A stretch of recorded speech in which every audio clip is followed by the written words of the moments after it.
I think every generation wants their kids to have what they had and better. My number one goal is I want to raise my daughters to be women of grit and grace.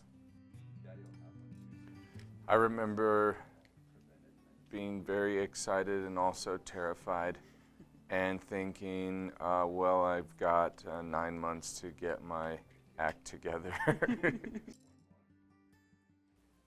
It was a complicated time in current U.S. history. It was right as the 2016 elections were kind of ramping up, and we learned we were having a girl, and there was a part of me that was kind of simultaneously thrilled and excited and a little bit sad and afraid for her well-being. We are treating women right now seems a little bit like we're stepping back, and it scares me. I think that my generation did a lot of work to get women to be able to have more than we did before, and I know my mother's generation did the same, and we've been fighting. And I always just assumed if I had a daughter, she would have it easier than I would, and society would treat her equally to men.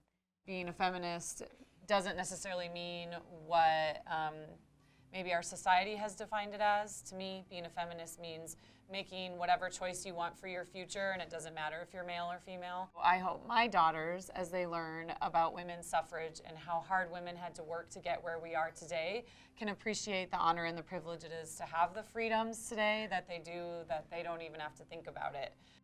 I'm a city girl, so raising my 2 daughters in what I describe as the middle of nowhere, Wyoming, offers challenges that I definitely did not have growing up. Something that I relish about it is the fact that my girls are growing up with animals and chores and 10 acres to run around on. People really dig their roots into the community here, and we want to raise her in a community that loves her and knows her. So I like to tell people that Wyoming is what America was, and that's not a bad thing. We have that mentality of it takes a village to raise a child, and I love that, especially where we live rurally. We love living in Casper. We love living in Wyoming. Wyoming doesn't make us who we are, but it's a huge part of our lives. There's all of these opportunities for exploring and discovering backcountry, exploring and discovering incredible things in nature. But it's just a challenge maybe to see a wider world if all Harlow ever knows is Wyoming.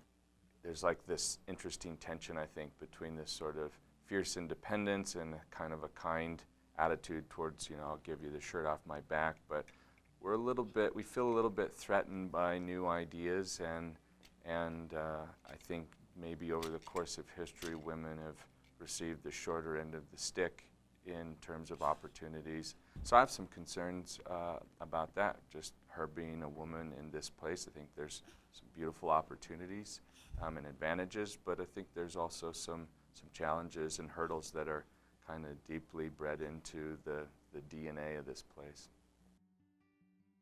My journey to Wyoming was a solo one. Didn't have any family anywhere near, moved on my own. And I want my daughters to have that same confidence and that same fearlessness to just go and do what they want to do and know they can always come back home when they need to, but not be afraid to fall a little bit. I think my hope for Harlow is that she will understand her rootedness here, and if it's her choice to make Wyoming her home, we will delight in that because it's her choice. The thing I regret the most that I hope she doesn't have is that I doubted myself, and I thought less of myself than I probably should have. But I really hope that Vivian is kind to other people, and I hope that other people are kind to her.